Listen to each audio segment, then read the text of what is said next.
I never expected a boiler replacement to turn into a full-scale war with my HOA. But there I was, staring at another passive-aggressive letter taped to my front door on a freezing January morning in Cleveland, Ohio.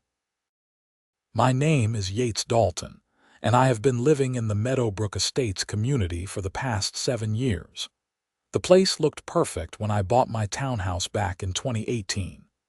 Tree-lined streets, well-maintained common areas, and neighbors who actually waved when you drove past. What I did not know was that the HOA president, a woman named Patricia Morrison, ran the place like her own personal fiefdom. The letter fluttered in the wind as I pulled it off the door. My breath formed clouds in the bitter cold air. Inside my house, the temperature read 58 degrees. My ancient boiler had finally given up the ghost 2 days ago, and I had been sleeping under 3 blankets while space heaters worked overtime to keep the pipes from freezing. I unfolded the letter and read Patricia's precise, angry handwriting. The gist was simple. I needed written approval from the HOA board before replacing any major home system, including the boiler.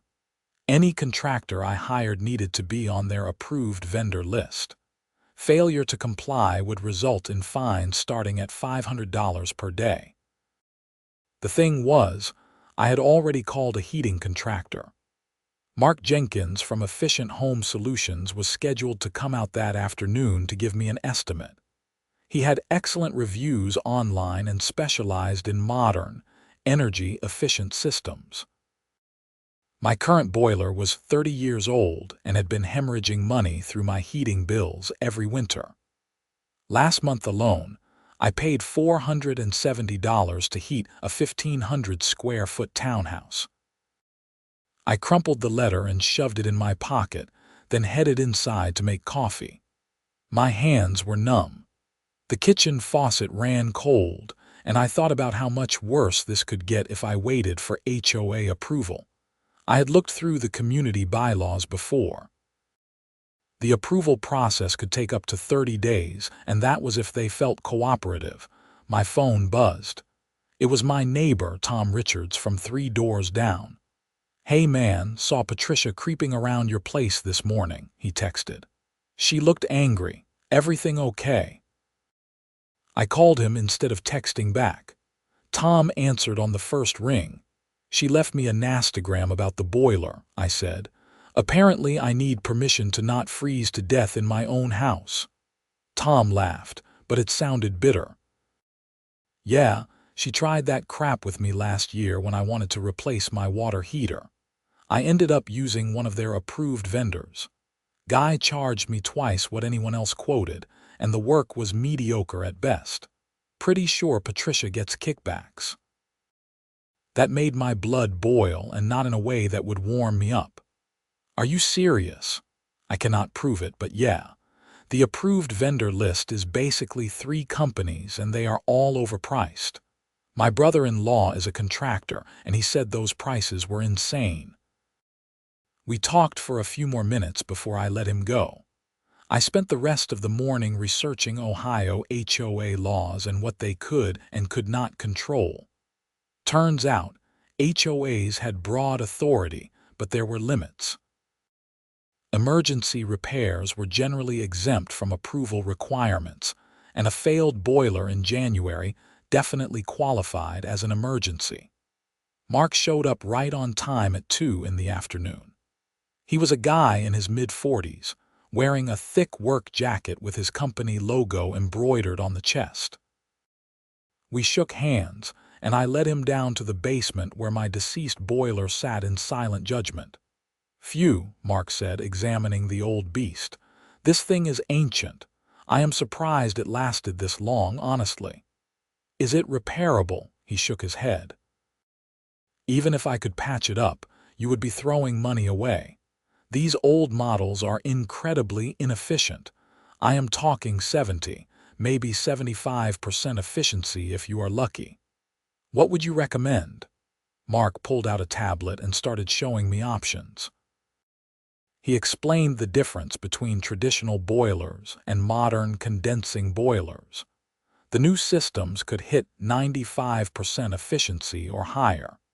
He showed me calculations based on my home size and insulation. With a new high-efficiency condensing boiler, my heating bills could drop by 40 to 50%. So instead of paying $400 plus per month in the winter, I would be looking at what?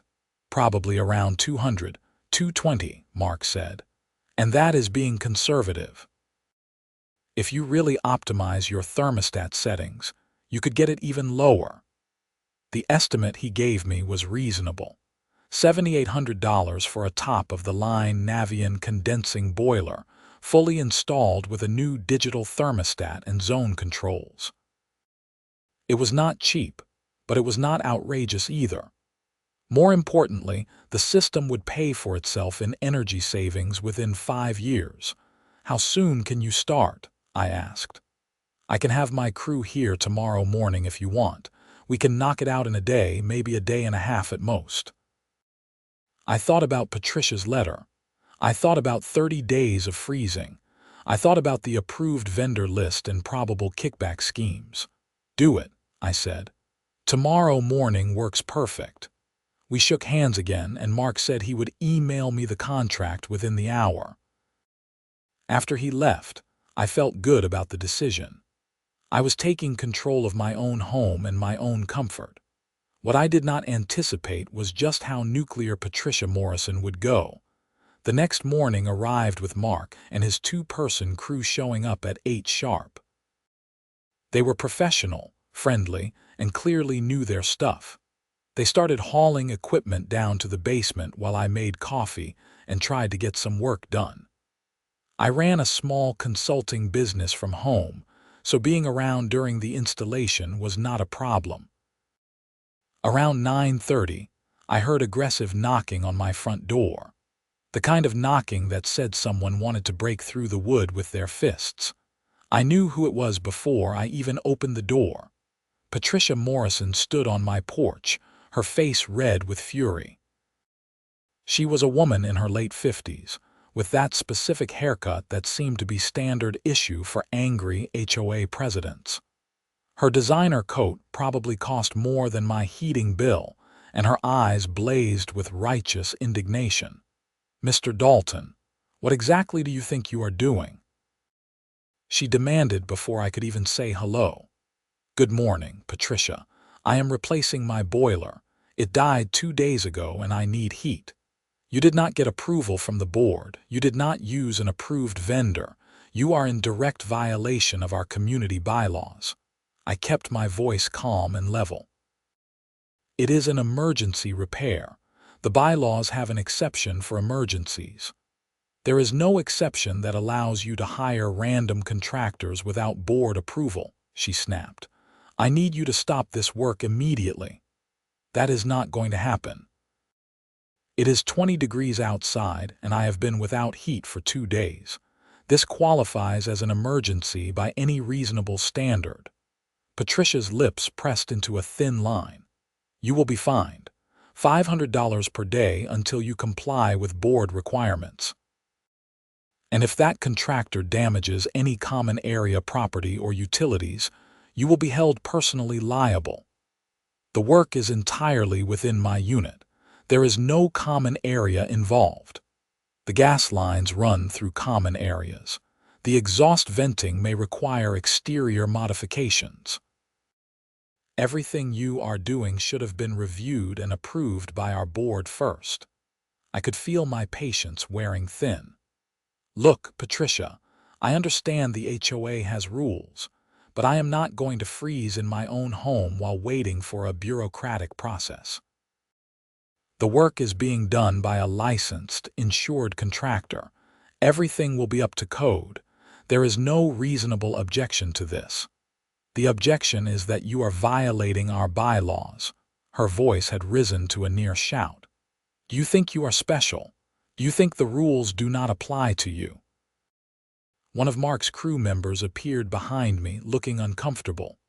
Boss, we have a question about the venting route." "I will be right there," I said, then turned back to Patricia. "I need to go. If the board wants to discuss this through proper channels, you know where to find me." I started to close the door, but Patricia jammed her foot in the way. "This is not over, Mr. Dalton, not by a long shot. Please remove your foot from my door."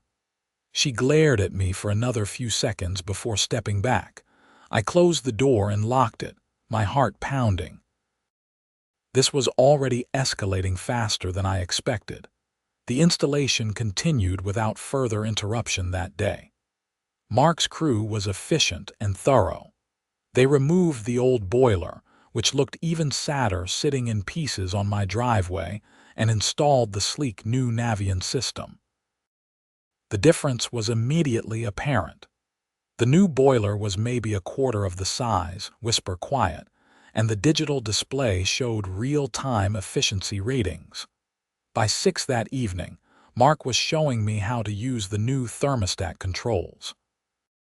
"You can program different zones, set schedules, even control it from your phone with this app," he explained.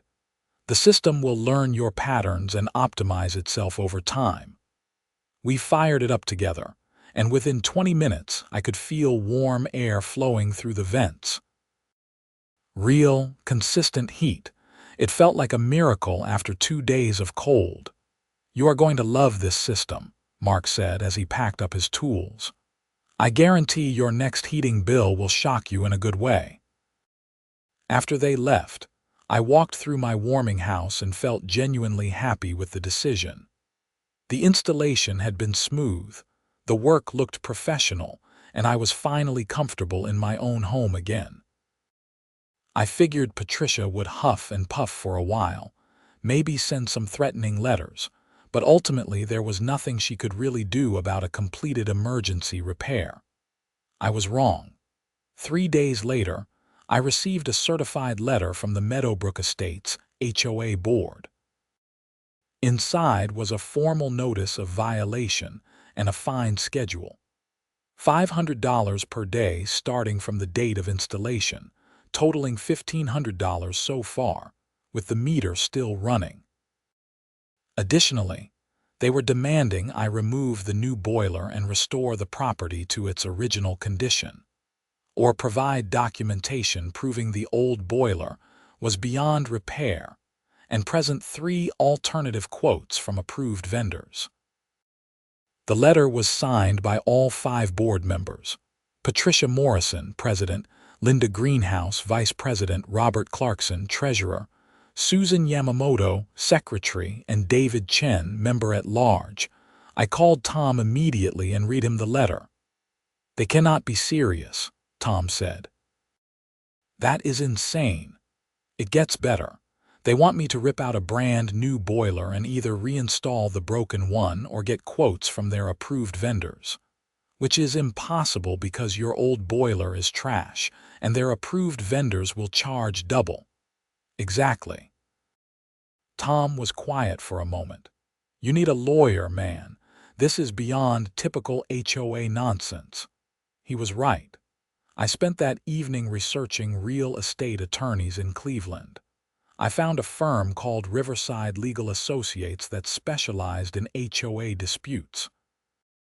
Their website showed several successful cases against overreaching HOA boards. I called first thing the next morning and got an appointment with one of their attorneys, Janet Cromwell, for later that week.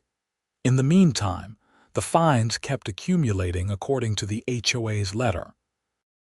I documented everything: the original boiler failure, the temperature readings in my house, the timeline of events, Mark's credentials and insurance information, and all communications with Patricia and the board.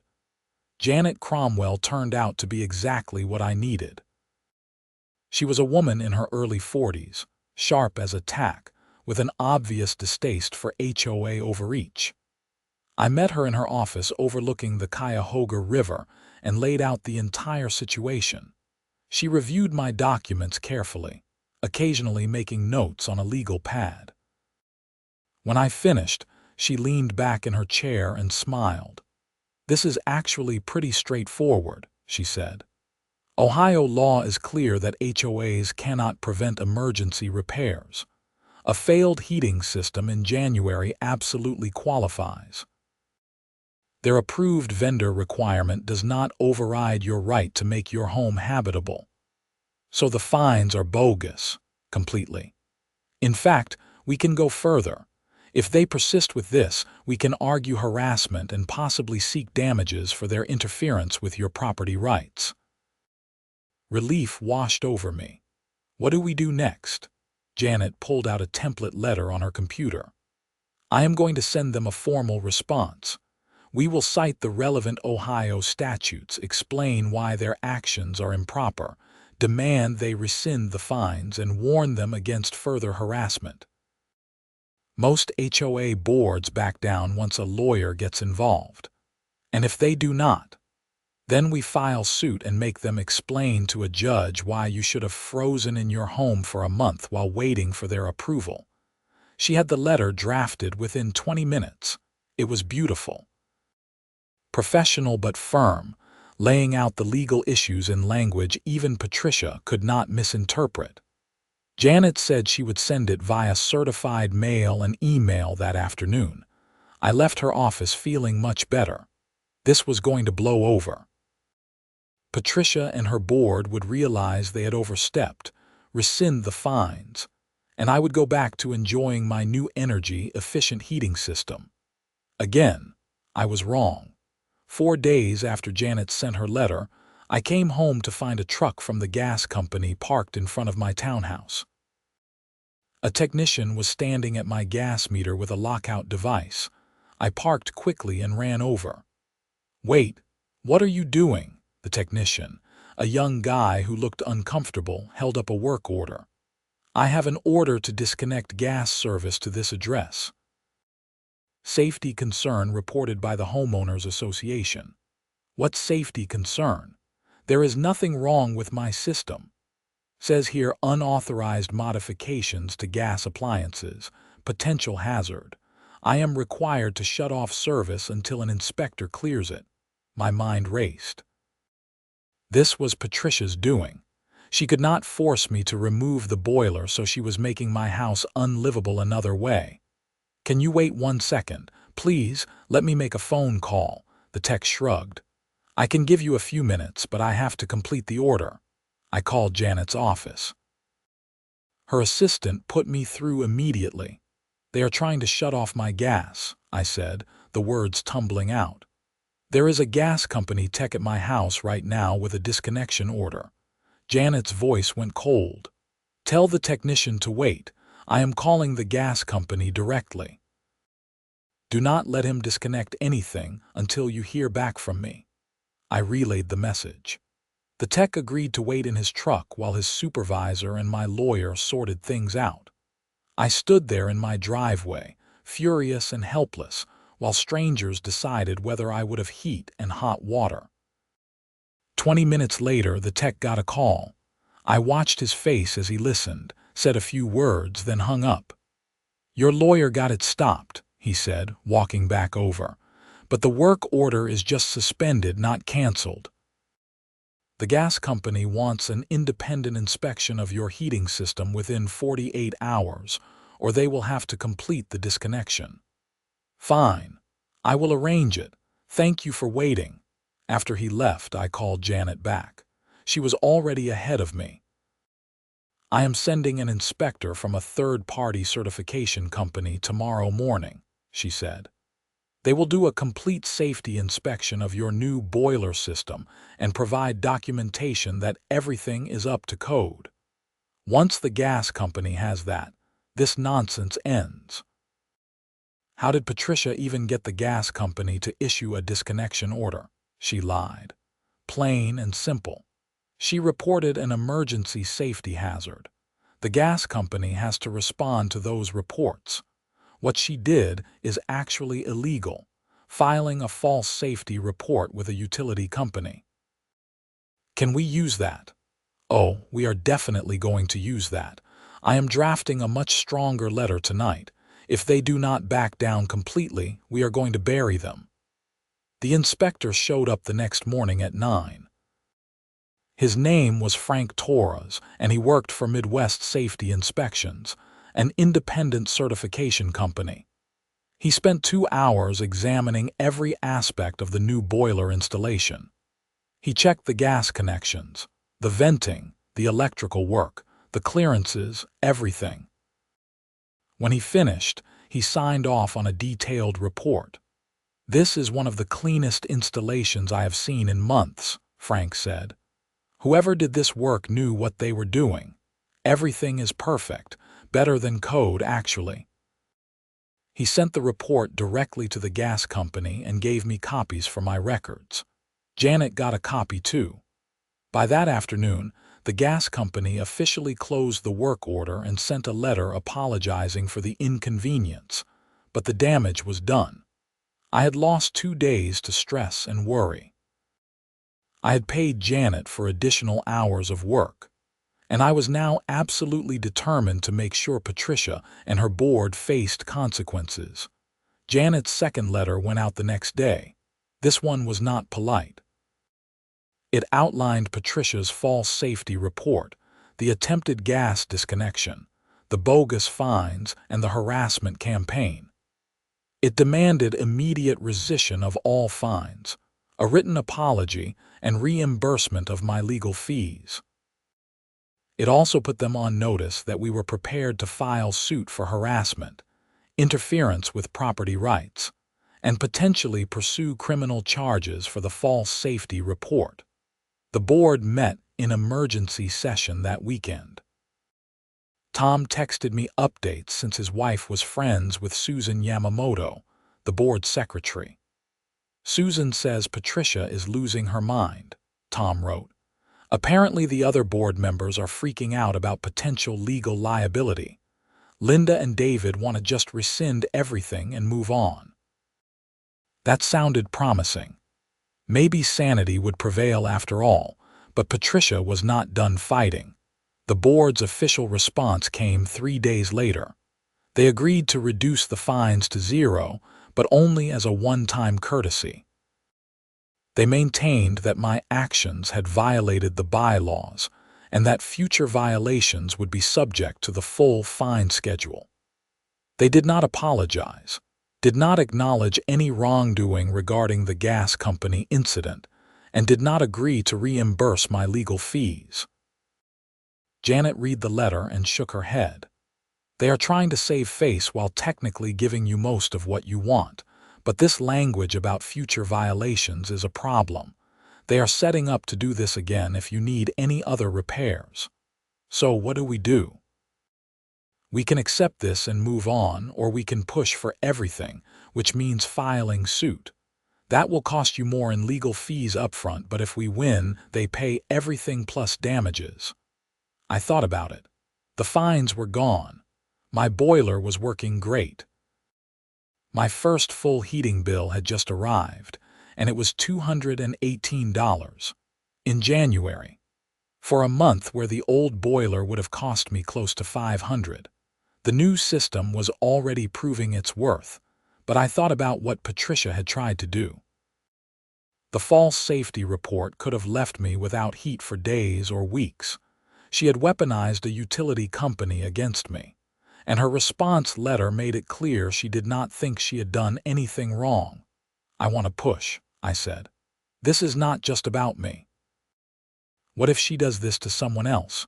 What if the next person cannot afford a lawyer?" Janet smiled. "I was hoping you would say that. Let me draft a complaint. We are going to enjoy this." The lawsuit hit the HOA like a bomb. We filed in Cuyahoga County Common Pleas Court, naming the HOA as an entity and Patricia Morrison, personally, as a defendant. The complaint laid out everything: the emergency repair exception under Ohio law, the harassment campaign, the false safety report, the attempted wrongful disconnection of utilities, and a pattern of behavior designed to extort money through an approved vendor kickback scheme. That last part was speculative, but Janet had done some digging. All 3 companies on the approved vendor list had business addresses at the same office building. More digging revealed they were all owned by the same parent company. Even more interesting, that parent company had Patricia's brother-in-law listed as managing director. "We may not be able to prove she gets direct kickbacks," Janet said, "but we can definitely prove a conflict of interest that she never disclosed to the HOA membership." The lawsuit asked for actual damages covering my legal fees, plus punitive damages for the harassment and false reporting, plus an injunction preventing the HOA from enforcing its approved vendor requirements for emergency repairs. Patricia responded by hiring her own lawyer, some guy named Richard Vance who apparently specialized in HOA defense. The HOA also hired separate counsel, which Tom said caused a huge fight at the board meeting. The other board members were furious that Patricia's personal actions were costing the HOA money. Discovery started, and that is when things got really interesting. Janet subpoenaed records from the HOA, the approved vendors, and Patricia's personal financial records. Patricia's lawyer fought everything, but the judge was not sympathetic. If Miss Morrison has nothing to hide, she should have no problem producing these documents, the judge said during a discovery hearing I attended. The plaintiff has presented sufficient evidence of potential conflicts of interest to warrant examination. The documents, when they finally came through, were damning. Patricia's brother-in-law's company had done over $200,000 of work for HOA members over the past 3 years. Patricia had pushed the approved vendor list through the board without disclosing her family connection. And there were bank records showing quarterly deposits into Patricia's account from her brother-in-law's personal account, always just under $10,000 to avoid triggering federal reporting requirements. "This is fraud," Janet said, reviewing the documents in her office. She has been running a kickback scheme through the HOA, steering business to her brother-in-law and taking a cut. "Can we prove the deposits are related to the vendor business?" The timing is circumstantial, but compelling. Every deposit comes within 2 weeks of her brother-in-law's company completing a major job for an HOA member. But even without proving direct quid pro quo, the conflict of interest alone is enough. She breached her fiduciary duty to the HOA. We filed an amended complaint adding the fraud allegations. At that point, the other board members turned on Patricia completely. Linda Greenhouse, the vice president, called me directly. "Mr. Dalton, I want you to know the board had no idea about Patricia's family connection to the vendors," Linda said. She sounded tired and angry. "We are moving to remove her as president. We are also considering bringing our own action against her for breach of fiduciary duty." "I appreciate you calling," I said. "For what it is worth, I have no issue with anyone on the board except Patricia. I just want this resolved fairly. It will be, I promise. We are voting to remove the approved vendor requirement entirely at the next meeting. Emergency repairs should never have needed approval in the first place." True to her word, the board held a special meeting 2 weeks later. Patricia was removed as president by a 4-to-1 vote, with only Patricia voting against her own removal. The approved vendor requirement was eliminated. And the board voted to fully cooperate with my lawsuit against Patricia personally, while settling the claims against the HOA itself. The settlement with the HOA gave me everything I wanted. They paid my legal fees in full, $22,000 by that point. They issued a formal apology. They amended the bylaws to explicitly protect emergency repairs from approval requirements.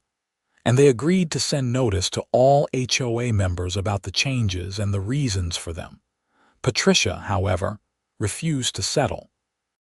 Her lawyer kept fighting, arguing that she had acted in good faith and that any payments from her brother-in-law were unrelated gifts. But Richard Vance looked increasingly uncomfortable as more evidence piled up. The trial was scheduled for September. In the meantime, the story had gotten out to the rest of the community. Tom told me there was a petition circulating to recall Patricia from the board entirely, not just remove her as president. Other homeowners started coming forward with their own stories of being pressured to use the approved vendors. One couple, the Hendersons from my street, told me they had been fined for hiring their own roofer after storm damage. They paid the fine because they could not afford to fight it. Another resident, Mike Sullivan, said he had been threatened with foreclosure for refusing to use an approved landscaper who charged triple the going rate. Janet suggested we might be able to turn this into a class action, but I was not interested in dragging this out longer. I just wanted Patricia held accountable and the HOA fixed. 2 weeks before trial, Richard Vance called Janet with a settlement offer. Patricia would pay $50,000, resign from the board entirely, and sign a statement admitting the conflict of interest. She will not admit to the kickback payments, Richard said during the settlement conference call I sat in on. But she will acknowledge the appearance of impropriety and admit she should have disclosed the family relationship. Janet looked at me. We had talked about this possibility. Going to trial meant risking a jury verdict, even though our case was strong. It also meant more time, more stress, and more money up front. What about the criminal charges? I asked. The false safety report to the gas company. Richard shifted uncomfortably. My client maintains that was a good faith report based on her concerns about unauthorized work. Her concerns were baseless and resulted in an attempted utility disconnection in January, Janet said flatly. The inspection proved the system was completely safe and up to code. This was retaliation, pure and simple. If you push criminal charges, there will be no settlement, Richard said. I thought about it. $50,000 was real money. It would more than cover everything I had gone through. Patricia would be gone from the board and powerless to hurt anyone else in the community, but she would not face criminal consequences for what she had done. I want $60,000, I said. And I want her to personally call the gas company and admit she filed a false report. Richard looked like he wanted to argue, but Janet jumped in. My client was nearly left without heat in winter because of a malicious false report. That is a crime under Ohio law. We are being generous by not pursuing prosecution. $60,000 and the phone call, or we see you in court. Richard said he would talk to Patricia. 2 days later, he called back with acceptance. The settlement was finalized in early August. Patricia paid the $60,000, half from her own accounts and half from a loan against her house, according to Tom, who heard it through the community grapevine. She made the required phone call to the gas company, admitting her report had been made in error and without proper basis. She also resigned from the HOA board entirely and signed an agreement never to run for board office again. The HOA amended its bylaws to require board members to disclose any financial relationships with vendors and to prohibit steering homeowners to specific contractors. But the best part came when the Ohio Ethics Commission, which had been notified during the lawsuit, opened its own investigation into Patricia's conduct. The commission had authority over HOA boards in Ohio, and they took conflicts of interest seriously. In October, the commission issued a formal finding that Patricia had violated her fiduciary duties and engaged in self-dealing. They referred the matter to the Cuyahoga County prosecutor for potential criminal fraud charges. The prosecutor, a woman named Catherine Wu, called me in November to discuss the case. "Mr. Dalton, I want you to know we are taking this seriously," she said. HOA fraud impacts entire communities, and we have seen similar patterns with other boards. Your case has given us the evidence we need to pursue charges. What kind of charges? We are looking at theft by deception, fraud, and abuse of position of trust. If convicted, Miss Morrison could face significant fines and potentially jail time. The criminal case moved forward separately from my civil lawsuit. Patricia was indicted in December on 3 counts of fraud and 1 count of theft. The charges alleged she had taken kickback payments totaling approximately $85,000 over 3 years by steering HOA members to her brother-in-law's companies. Her brother-in-law, Charles Bennett, was indicted separately on related charges. Both pleaded not guilty, but the evidence was overwhelming. The prosecution had bank records, testimony from HOA members who had been pressured, internal emails from the vendor companies discussing the kickback arrangement, and my case as a clear example of how she had weaponized her position. The trial happened in March of the following year. I attended when I could, though I was not required to testify since the criminal charges were separate from my civil case. The prosecutor laid out a devastating timeline of Patricia's scheme, showing how she had systematically enriched herself while claiming to serve the community. The jury deliberated for less than 4 hours. They found Patricia guilty on all counts. Charles was found guilty on the related charges of fraud and conspiracy. Sentencing happened in April. The judge was clearly angry as she read through the pre-sentence report. Miss Morrison, you held a position of trust in your community, the judge said. People relied on you to act in their best interests, to protect their property values and quality of life.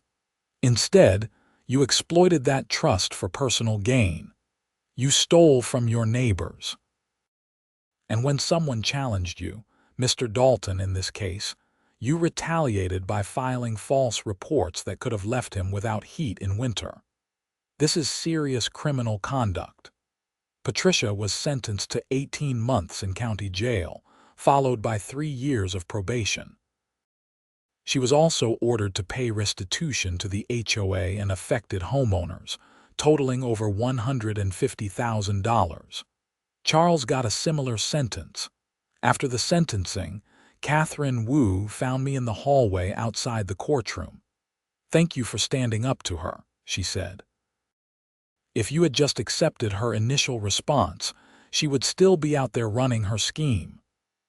"I just wanted my boiler fixed," I said, and we both laughed. Life in Meadowbrook Estates improved dramatically after Patricia's removal. Linda Greenhouse became president and ran things with common sense and transparency. The new board eliminated a bunch of petty rules and focused on actual community maintenance and improvements. My heating bills stayed low. That first winter with the new boiler, I averaged about $230 per month for heat, compared to over $400 with the old system. Over the course of the year, I saved over $2,000 in energy costs. The boiler was paying for itself even faster than Mark had projected. Tom and I became good friends through the whole ordeal. We started a community newsletter to keep homeowners informed about HOA decisions and prevent future abuse. Several other people who had been victims of Patricia's scheme reached out to thank me for fighting back. The Hendersons, who had paid bogus fines for hiring their own roofer, received full restitution as part of Patricia's criminal sentence. Mike Sullivan got money back for the landscaping nonsense. In total, 15 homeowners received restitution payments. The local news picked up the story after Patricia's sentencing. A reporter from Cleveland Scene did a feature article about HOA abuse and used my case as the centerpiece.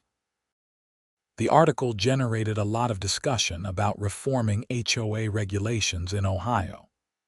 Several state legislators proposed new laws to increase transparency and accountability for HOA boards. I was asked to testify before a state legislative committee studying HOA reform. I told my story and emphasized how quickly a power-hungry board member could abuse the system without proper oversight. HOAs serve an important function, I told the committee, but there need to be clear limits on their authority, especially for emergency repairs and basic property maintenance. No one should have to hire a lawyer just to fix their heating system.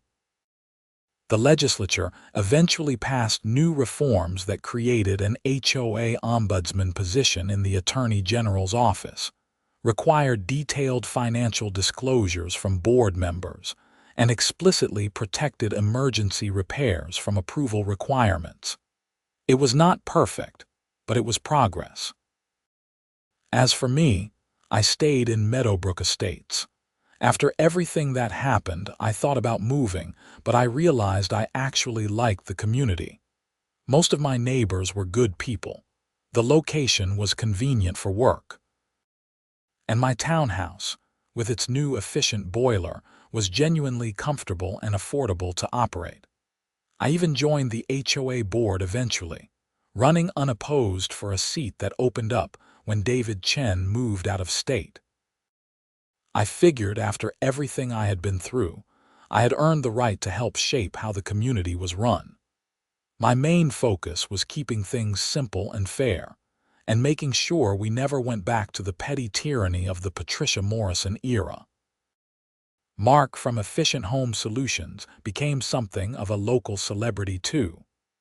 His business exploded after the news coverage, with homeowners throughout Cleveland calling him to install high-efficiency systems. He sent me a thank you note and a gift card to a nice restaurant, saying I was his best advertisement ever. I used the settlement money to pay off my car loan and build up my emergency fund. After the stress of the lawsuit and the criminal case, having financial security felt important. I also donated some money to a legal aid organization that helped homeowners fight HOA disputes, figuring I should pay forward the advantage I had in being able to afford Janet. Janet and I stayed in touch. She said my case had become her favorite war story to tell other lawyers. She also said she had taken on 3 more HOA cases based on referrals from people who read about my situation. Every one of them settled quickly once the HOAs realized she was serious. The following winter was blissfully uneventful. My boiler hummed along efficiently, my bills stayed low, and no one tried to fine me or shut off my utilities. I could actually enjoy the season instead of dreading the mailbox. On the anniversary of the original boiler failure, Tom and I had a barbecue despite the January cold. We stood on my patio with beers, watching snow fall on the neighborhood. "Can you believe it has been a year?" Tom asked. "Feels like longer," I said. "But also, I am glad it happened. I mean, not the freezing and the stress part, but forcing Patricia out, fixing the HOA, getting those reforms passed, that all mattered. You are a regular civil rights hero, fighting for the right to repair boilers." We laughed, but Tom was more right than he knew. Property rights matter. The ability to maintain your home without unreasonable interference matters. Standing up to bullies and fraud matters, even when the bully is wrapped in the bureaucratic legitimacy of an HOA board. I got a Christmas card from Linda Greenhouse that year. Inside, she wrote a note thanking me for everything and saying the community was stronger because I had fought back.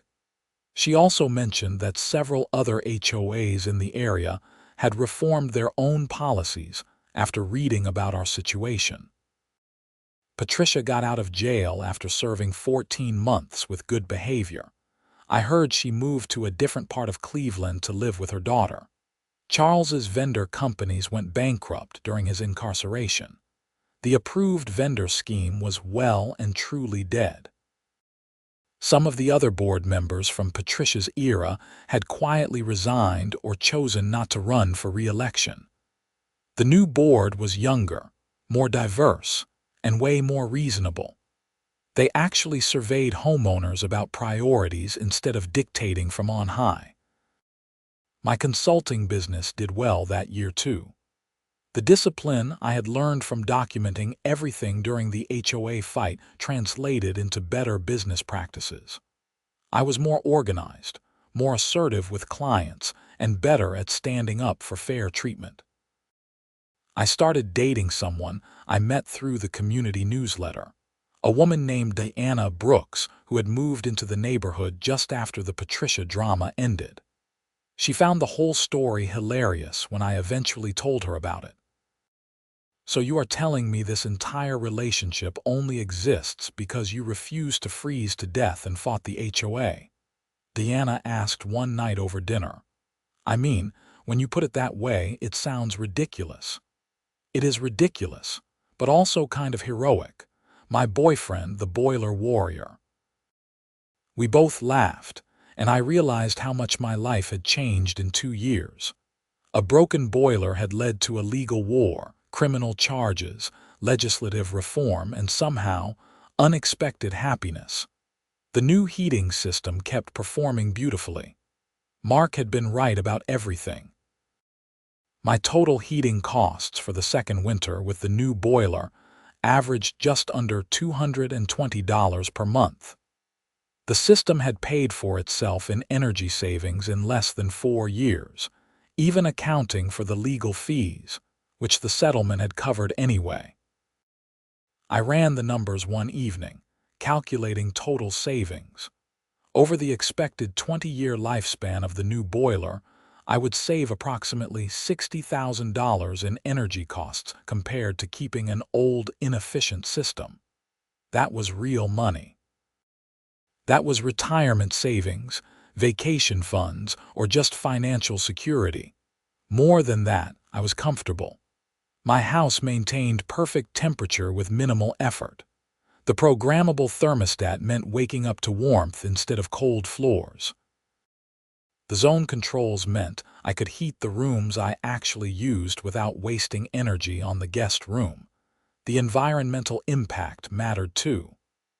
My new system produced significantly fewer carbon emissions than the old boiler. Over 20 years, that added up to real environmental benefit. Fighting for the right to install efficient equipment was not just about money. It was about responsible homeownership. I thought about what would have happened if I had just accepted Patricia's demands. If I had waited 30 days in the cold. If I had hired one of the approved vendors at twice the cost. If I had installed a mediocre system that would have kept me trapped in high energy bills for another 2 decades. The whole experience taught me important lessons about standing up to institutional bullying.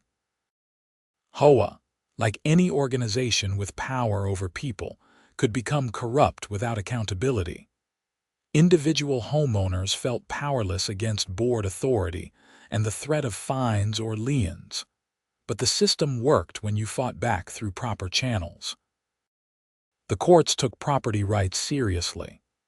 Prosecutors would pursue fraud cases when given solid evidence. Legislators would pass reforms when constituents demanded action.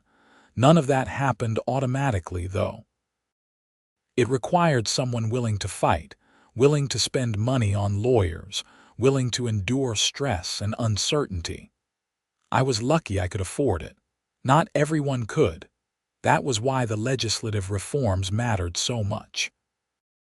The new HOA ombudsman position gave homeowners a free resource to report abuse and get help navigating disputes.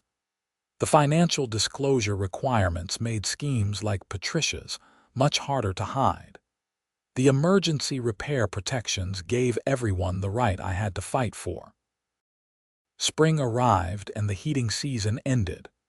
My final bill for the winter was $93 for March, barely running the system as temperatures rose. I calculated total heating costs for the full season, roughly $2,700. The old boiler would have cost me close to $5,500 for the same period. I had saved $2,800 in one winter, paid for over a third of the new system in energy savings alone. Diana and I planted flowers in my tiny front yard one weekend. The HOA's landscaping rules were simple now. Keep it neat. No invasive species, that was about it. No more approved vendor lists or mandatory services. Just common sense guidelines that respected property rights while maintaining community standards. Tom walked by with his dog and stopped to chat. We talked about the upcoming HOA annual meeting. The board was proposing finally fixing the playground equipment in the common area, something Patricia had blocked for years because it was not a priority for her. Crazy how much better things are now, Tom said. Remember when Patricia tried to fine me for parking my truck in my own driveway overnight? That was insane, Deanna said. Why would anyone care about that? Because she could, I said. That was the whole problem.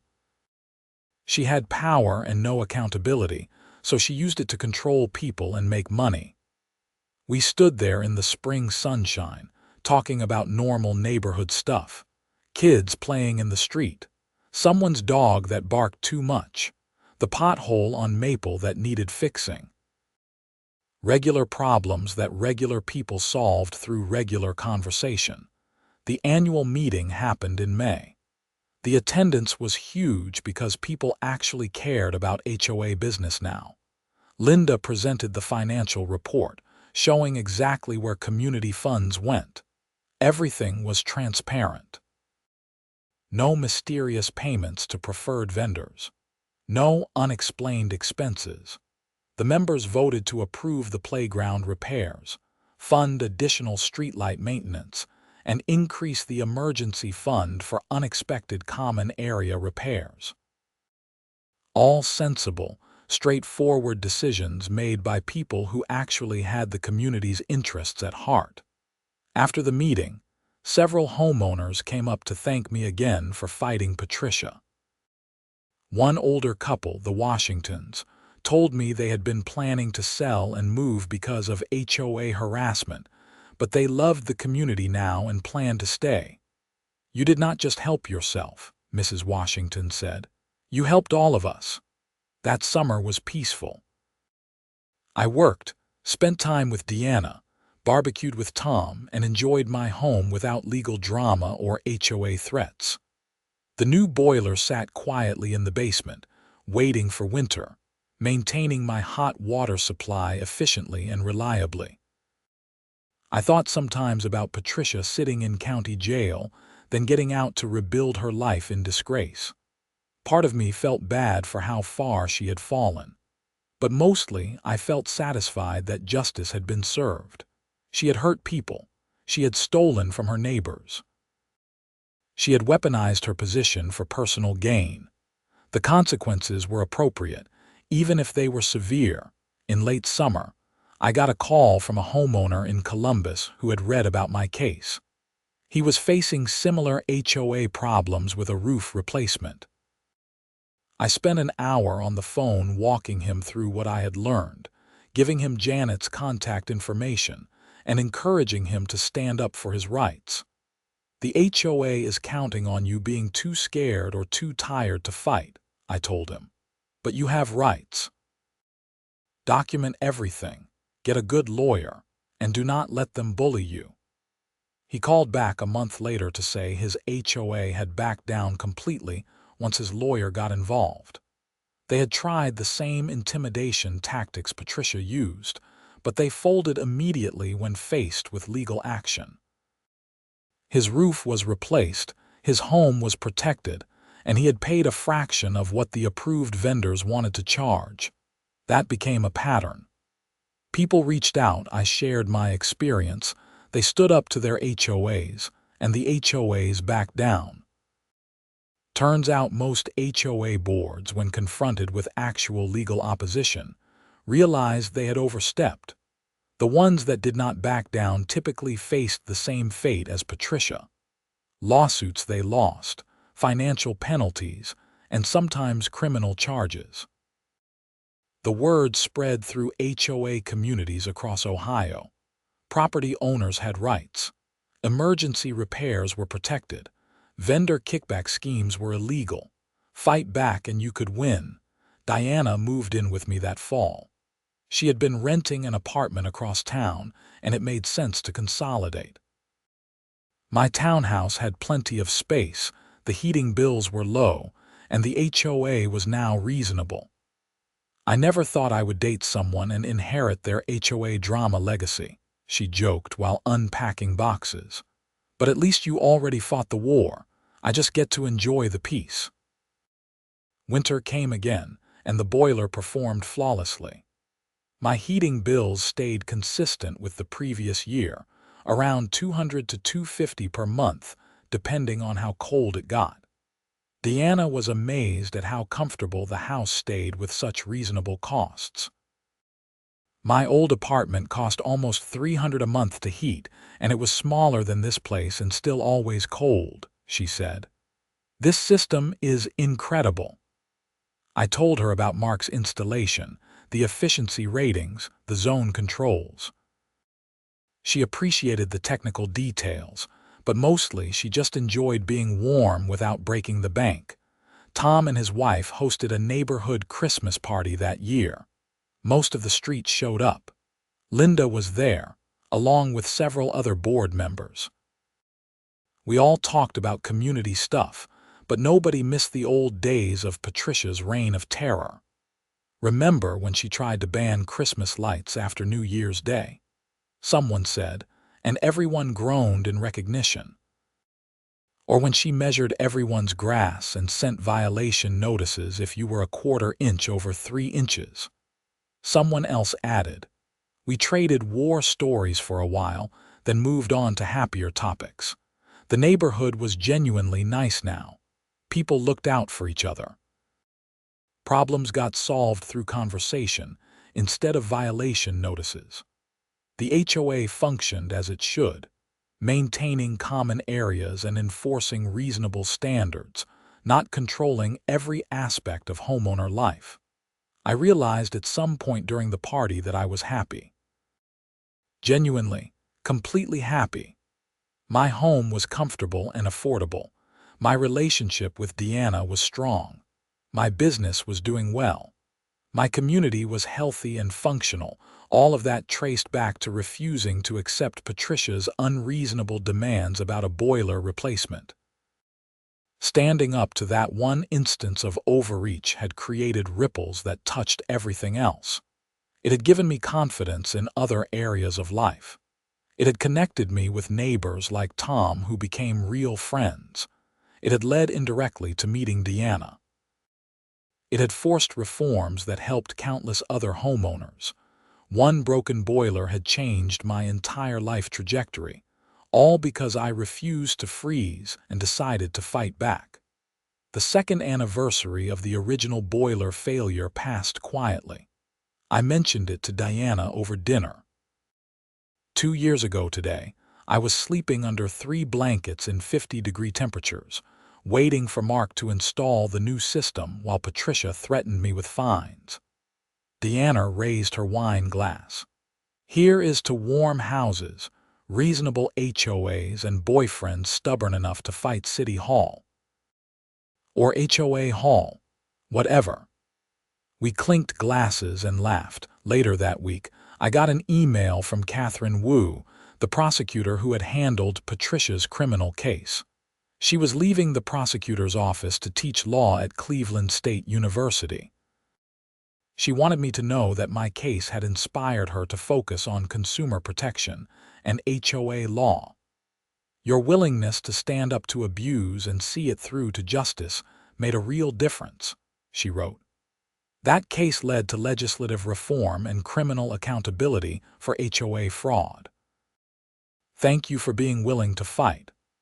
I wrote back thanking her for taking the case seriously and pursuing real consequences. Individual prosecutors made choices every day about which cases to pursue. She could have declined to prosecute, calling it a civil matter. Instead, She recognized the criminal conduct and held people accountable. Spring arrived again, and with it my third annual HOA meeting since Patricia's removal. The community had completed the playground repairs, upgraded several walking paths, and even installed new energy-efficient lighting in common areas. Linda announced she would not seek re-election as president, saying 3 years was enough and it was time for new leadership. Tom decided to run for the position. He won easily. "Great, now I have to be nice to you because you are HOA president," I joked after the vote. "Please, you are on the board too. We are in this together." And we were. The board worked collaboratively now, making decisions based on what was actually good for the community rather than personal agendas. We had disagreements sometimes, but they were honest disagreements about priorities and methods, not power plays and corruption. My boiler kept running efficiently, saving money month after month, year after year. The system Mark had installed was everything he promised. Low maintenance, high efficiency, reliable performance. I calculated total savings in May of that third year. Over 3 winters, I had saved approximately $8,400 in energy costs compared to what the old boiler would have cost. The system had completely paid for itself, including all the legal fees that the settlement had covered. From that point forward, every dollar saved was pure profit. Over the remaining 17 years of expected system life, I would pocket over $50,000 in savings. That was real money. That was a new car or a down payment on investment property or early retirement contribution. All because I had insisted on my right to install an efficient system instead of accepting HOA-mandated mediocrity. Diana and I got engaged that summer. We were sitting on the patio one evening, enjoying the warm weather, when I realized I wanted to spend the rest of my life with her. The proposal was simple and perfect. "I have fought HOAs, prosecuted fraud, and changed state laws," I said, "but the best thing that came out of all of that was meeting you. Will you marry me?" She said yes through happy tears, and we started planning a fall wedding. Tom insisted on hosting the reception in the community clubhouse, which the HOA board approved enthusiastically. The irony was not lost on anyone. The same clubhouse where Patricia had held court and issued her dictates would now host a celebration for the person who had taken her down. The wedding was beautiful. Janet came, having become a friend through the whole legal process. Catherine Wu came, taking time from her teaching schedule. Mark came with his wife, joking that he should thank me in his toast for all the business referrals. Even Linda gave a short speech at the reception about how the community had transformed, and how my willingness to fight back had been a catalyst for positive change. Standing there surrounded by friends and neighbors, married to an amazing woman, living in a comfortable home in a functional community, I thought about that freezing January morning 3.5 years ago. I had been cold, frustrated, and facing an unreasonable demand from a petty tyrant with too much power. I could have given in. Many people would have.